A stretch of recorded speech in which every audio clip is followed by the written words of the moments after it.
Il est exactement 19 h à Bamako, depuis la capitale malienne d'où nous émettons. Merci encore une fois de plus de votre constante fidélité au sommaire de cette édition d'information. En vue d'apporter une transparence dans la gestion des affaires en termes de prévision sur le budget de l'an prochain, la mairie du district de Bamako a initié une grande concertation publique ce samedi. Un exercice citoyen qui vise à sensibiliser sur la gestion des deniers publics. En cette période hivernale, les autorités sanitaires du district de Bamako encouragent toute initiative visant à assainir le cadre de travail des hôpitaux. La société Sopresco SARL a entamé une vaste opération de pulvérisation qui a commencé aujourd'hui même au CHU Gabriel Touré. Voici donc pour les titres de votre journal.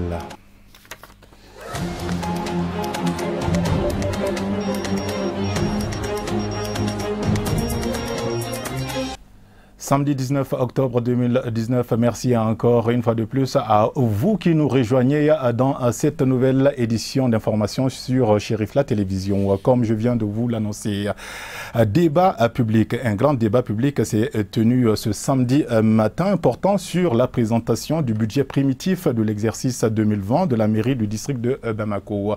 Il s'agit à travers ces concertations d'instaurer un climat de transparence dans la gestion des affaires publiques.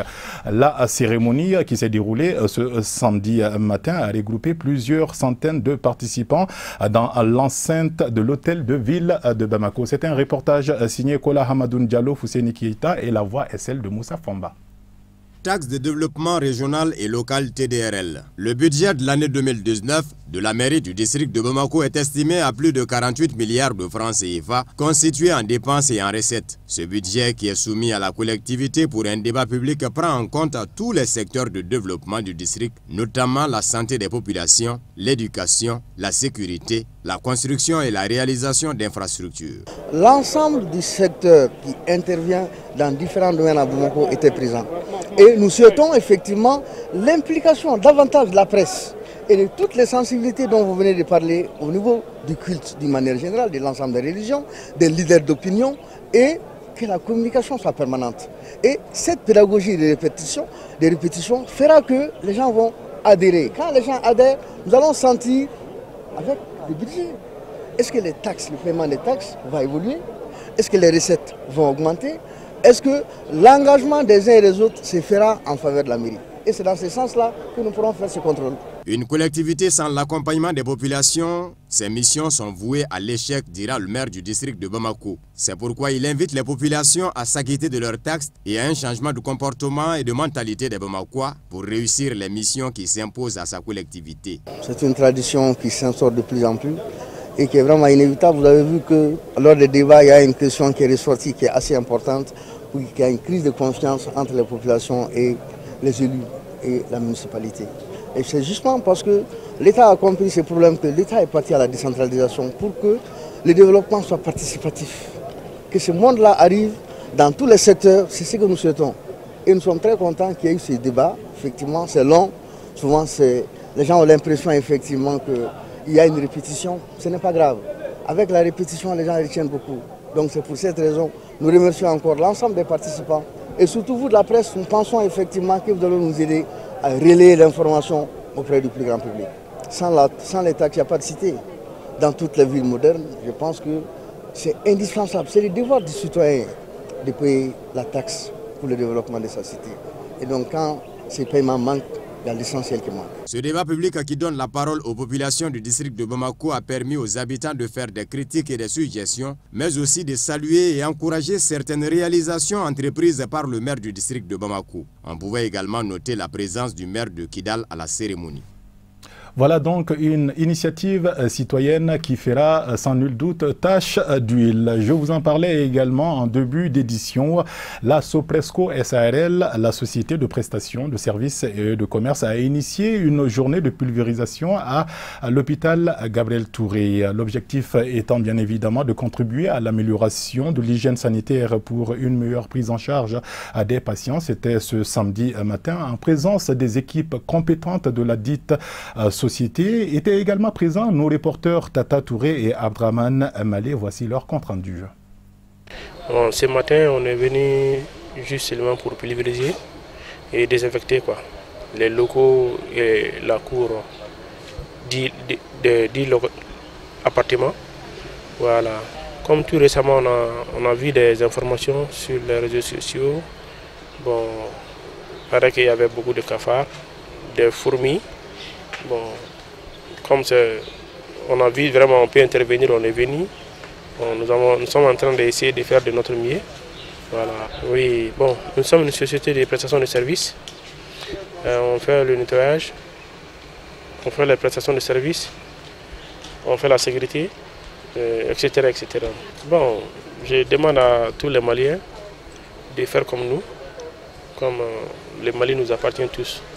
Ce que chacun peut faire, tout le monde peut apporter son attribution. Voilà. Pour saluer aussi les sponsors qui nous ont aidés vraiment. ID Sahel d'Afrique, AMBM, Sabounyouma, Balmaya, c'est une association.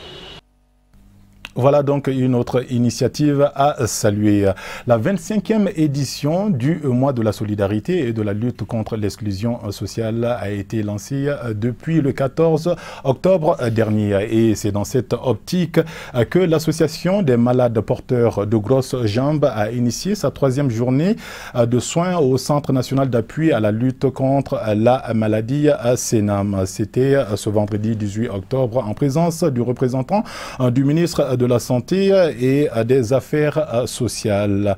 Attention, les images qui suivront sont dures et peuvent heurter votre sensibilité. Nous nous en excusons.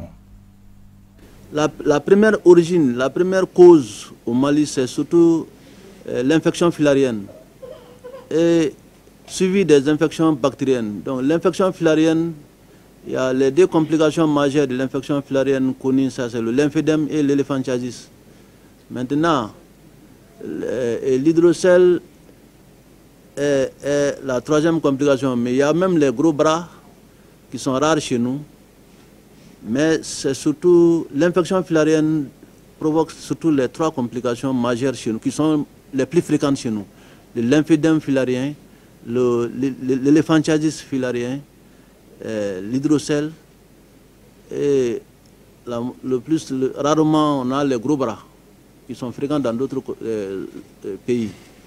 Et il y a aussi les infections bactériennes qui sont au nombre de 4. Il y a l'érysipèle qui est le plus fréquent chez nous ici, qui résulte surtout d'une porte d'entrée. Surtout, il faut voir toujours les portes d'entrée. Si y a une bactérie qui circule chez nous, si ça trouve cette porte d'entrée, une porte d'entrée au pied, ça entraîne l'érysipèle qui est très inflammatoire et qui demande une prise en charge très spécifique. Souvent, il y a des médicaments de douleur qui ne sont pas appropriés pour l'érysipèle, malheureusement. Beaucoup de cliniciens, certains médicaments de douleur, quand vous les donnez, peuvent compliquer cette affection. Et il y a, en plus de l'érysipèle, il y a les kaposies. Il y a les différents kaposies, y compris le pseudokaposie du Mali. Et ça aussi, c'est une infection bactérienne. Ils ont tous besoin des portes d'entrée, mais l'évolution clinique diffère suivant le tableau clinique. Et il y a aussi l'infection par les mycoses, les infections mycosiques dans le pied d'athlète et les pieds de Madira. Donc ça, c'est des infections aussi qui sont des parasites d'origine mycosique. Et il y a aussi les grosses jambes d'origine congénitale. Congénitale signifie que la personne est liée au sang. C'est héréditaire. Donc, les congénitales sont des grosses jambes héréditaires. Dans certaines familles, on dit que ceux qui ont été le même sein, il y a des malades qui nous disent que ceux qui ont été le sein de leur maman ont développé, d'autres qui n'ont pas tété ont pu échapper à l'évolution, à l'apparition de la grosse jambe. Ça, c'est des cas d'hérédité. Et les directives de l'OMS, il s'agit d'éduquer le malade lui-même à se prendre en charge, lui donner des directives. Parce que cette maladie, la prise en charge est très compliquée. Notre stratégie, c'est de soulager les malades. C'est de faire en sorte qu'il y ait moins de crises. C'est de faire en sorte que les malades puissent survenir à ses propres besoins, l'aider surtout par rapport au volet réinsertion sociale. Cet aspect est très important. Il y a beaucoup de malades qui souffrent, qui sont abandonnés à cause de cette maladie, qui sont devenus extrêmement pauvres. Et cette situation, le gouvernement en a conscience. C'est pourquoi un programme national a été créé. Et vraiment, nous sommes en train de tout faire vraiment pour que ces malades puissent avoir satisfaction un bon jour.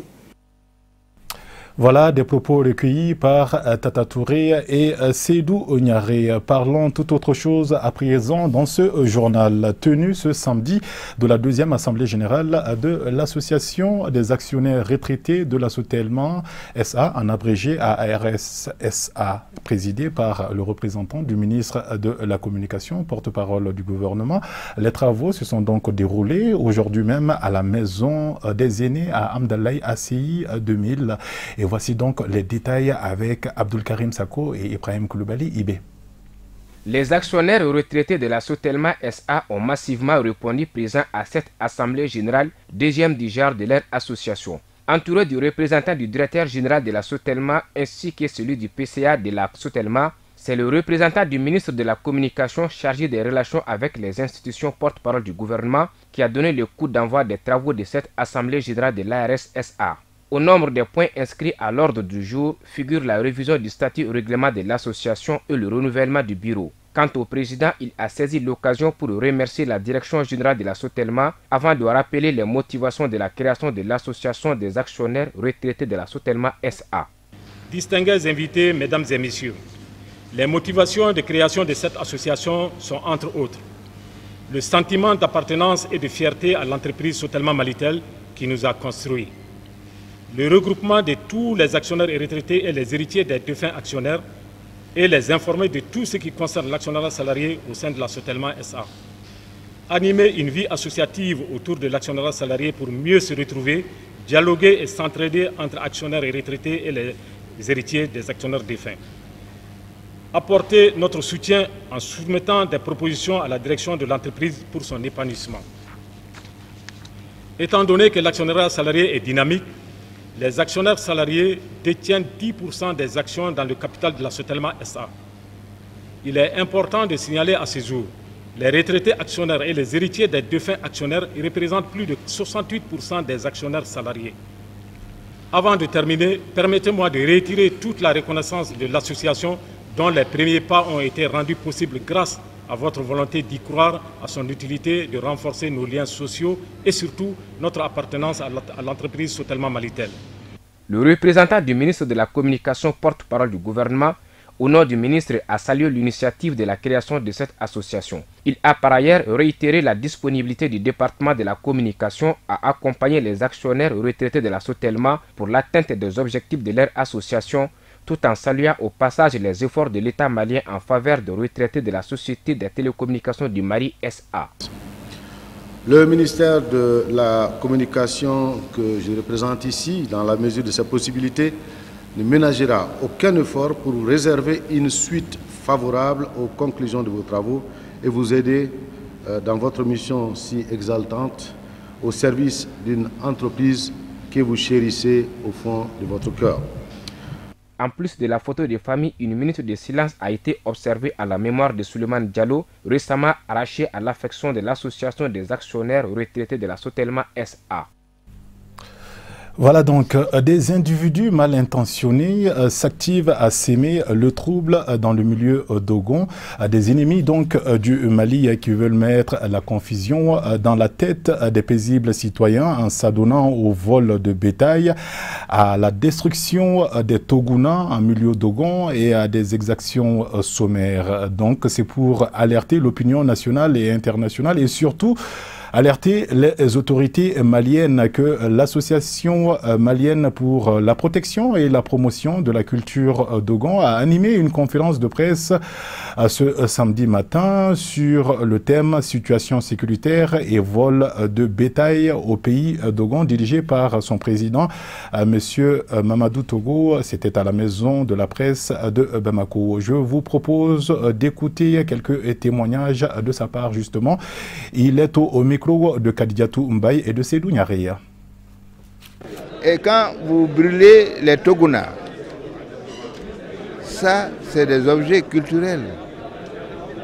C'est l'âme du Dogon. Même si maintenant nous sommes musulmans, mais les musulmans vont s'asseoir sur les Togona. C'est le Parlement, c'est là où on discute de toutes les choses. Ou de les brûler. C'est pas normal. Et nous avons dit qu'il faudrait que l'État, les autorités, s'ils ne le savent pas, qu'ils soient informés par voie de presse ce qui se passe présentement au pays Dogon. Et voilà, il faut que cela cesse pour la stabilité, pour la paix dans notre pays, le Mali. Actualité hors de nos frontières et direction tout de suite la Côte d'Ivoire. L'ancien président de l'Assemblée nationale, justement, de la Côte d'Ivoire, Guillaume Soro, a annoncé cette semaine sa candidature pour l'élection présidentielle prévue en 2020. Donc, pour la conquête du pouvoir, il a lancé son mouvement appelé GPS, Génération et Peuple Solidaire. Guillaume Soro est toujours appelé ancien chef rebelle par la classe politique ivoirienne qui voit en lui un homme qui s'est imposé en 2002 par les armes. Ce vendredi, Guillaume Soro a accordé une interview exclusive à nos confrères de RFI et de France 24 au cours de laquelle il parle de la tentative d'arrestation dont il a fait l'objet dans un grand hôtel en Espagne qui s'appelle El Palace, et cela dans des conditions jugées plutôt mystérieuses. Réaffirmant sans embâche sa candidature pour l'élection de 2020, Guillaume Soro dit pouvoir compter sur son mouvement GPS pour y arriver et incarner la rupture à l'image de l'exploit d'Emmanuel Macron en France.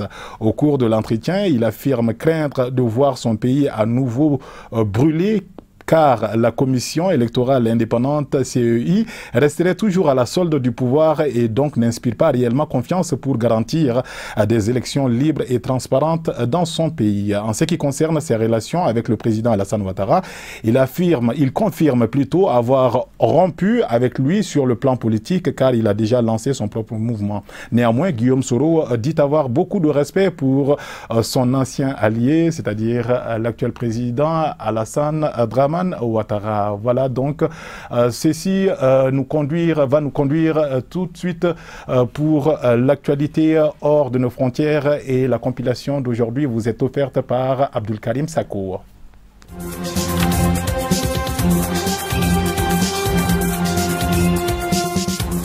Le chef rebelle sud-soudanais Riek Machar est arrivé samedi à Juba pour tenter de sauver un fragile accord de paix alors que la date butoir fixée à la mi-novembre pour former un gouvernement avec le président Salva Kiir s'approche. Les deux hommes vont s'entretenir à huis clos au palais présidentiel. L'accord de paix conclu en septembre 2018 a entraîné une forte baisse des combats, même s'ils n'ont pas complètement cessé. Les délais négociés en mai devaient notamment permettre de procéder au cantonnement des combattants et à leur intégration dans une armée unifiée, mais peu de progrès ont été enregistrés depuis.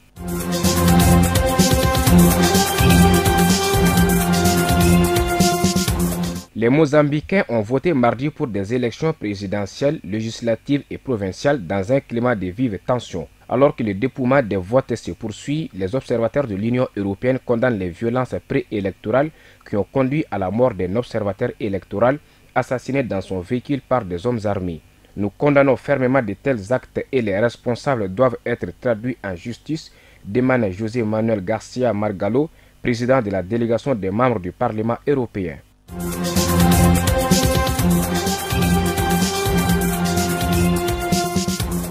Au Togo, le leader de l'opposition Jean-Pierre Fabre invite le président Faure Gnassingbé à ne pas briguer un 4e mandat. Un appel lancé par l'opposant à l'ouverture du congrès de son parti, l'Alliance pour le changement, et qu'il justifie par des raisons de contexte et d'éthique politique.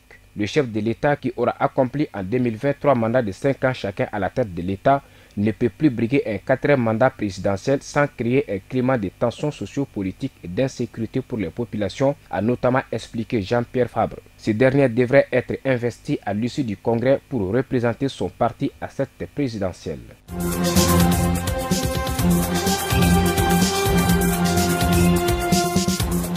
Le parquet a requis vendredi devant un tribunal de Conakry la peine maximale de 5 ans de prison ferme à l'encontre des principaux initiateurs des manifestations contre un éventuel 3e mandat du président Alpha Condé en Guinée. Le procureur a aussi noté que le FNDC avait appelé à paralyser les mines, les banques et toute l'activité économique. La contestation a déjà fait 10 morts parmi les manifestants et 70 blessés par balle.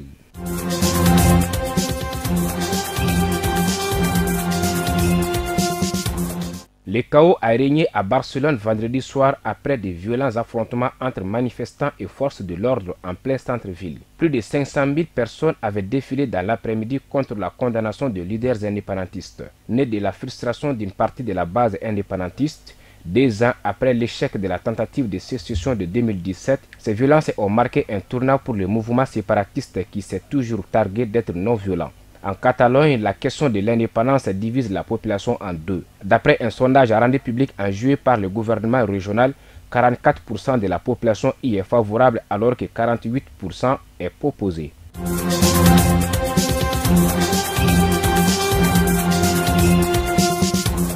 24 heures après la signature par les États-Unis et la Turquie d'un cessez-le-feu entre l'armée turque et les forces kurdes, l'accord semble déjà compromis.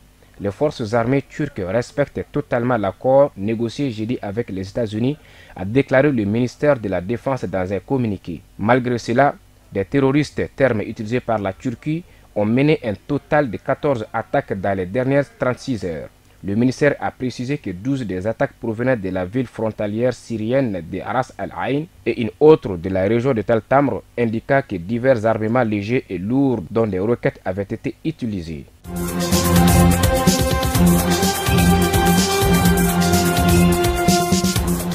Voilà donc que cette édition d'information touche quasiment à sa fin. Le temps pour moi de vous annoncer que votre émission de débat sans tabou revient ce week-end. Oui, Sans langue de bois reçoit ce dimanche 20 octobre 4 personnalités pour parler de la crise sécuritaire dans la région de Mopti. Vous voulez en savoir davantage sur les différentes visites du Premier ministre malien, Dr Boubou Ossissé. Suivez donc votre chaîne Chérifla ce dimanche à partir de 16h pour la version française et 21h30 pour la version Bamanakan.